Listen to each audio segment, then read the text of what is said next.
Mapalad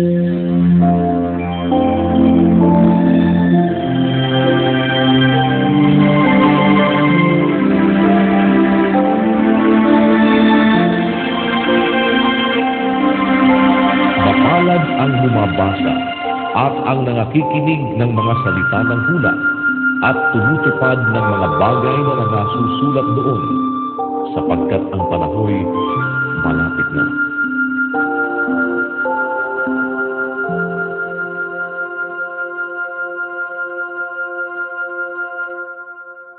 Ikalawang Korinto, Kapitulo 10. Ako ang si Pablo ay namamanig sa inyo alang-alang sa kaabuang loob at katakumbabaan ni Kristo. Ako na sa harapan ninyo ay mapagpakumbaba sa gitna ninyo, ngunit ako'y lubhang malakas ang loob kung wala sa harapan ninyo. Oo, ako'y namamanig sa inyo, upang kung ako'y nahaharap, ay huwag akong magpakita ng katapangang may pagkakatiwala na ipinasya kong ipagmatapang laban sa ilang nag-iisip sa amin, na waring kami ay nagsisilakad ng ayon sa laman.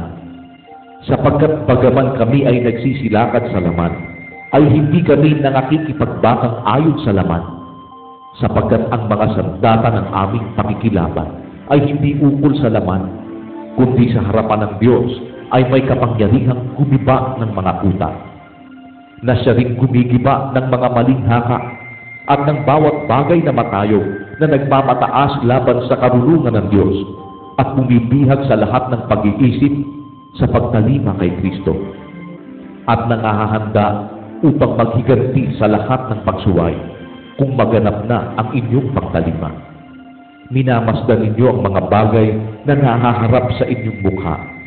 Kung ang sino man ay mayroong pagkakatiwala sa kanyang sarili na siya'y kay Kristo, ay uling dinidilihin ito sa kanyang sarili na kung paanong siya'y kay Kristo, kami naman ay gayon din. Sapagkat bagaman ako ay magmamuri ng marami tungkol sa aming kapamahalaan na ibinigay ng Panginoon sa ikapagtitibay sa inyo at hindi sa ikagigiba ninyo, ay hindi ako mapapahiya, upang huwag akong waring ibig ko kayo pangilabutin sa takot sa aking mga sulat. Sapagkat sinasabi nila, ang kanyang mga sulat ay malaman at mabisa. Datapot ang anyo ng kanyang katawan ay mahina, at ang kanyang pananalita ay walang kabuluhan. Bayaang isipin ng isang gayon ito, na kung ano kami sa pananalita sa mga sulat, pagka kami ay wala sa harapan, ay gayon din kami naman sa gawa pagka kami ay nahaharap. Sapagkat hindi kami nagmamatapang na makibilang o makitulad sa mga ilan doon sa mga nagmamapuri sa kanilang sarili. Ngunit sila na sinusukat ang kanilang sarili sa kanila rin at kanilang itinutulad ang sarili sa kanila rin ay mga walang unawa. Datapot hindi naman ipinagmamapuri ang labis sa aming sukat, kundi ayon sa sukat ng hangganan sa amin ay ipinamamahagi ng Diyos, na gaya ng sukat upang umabot hanggang sa inyo.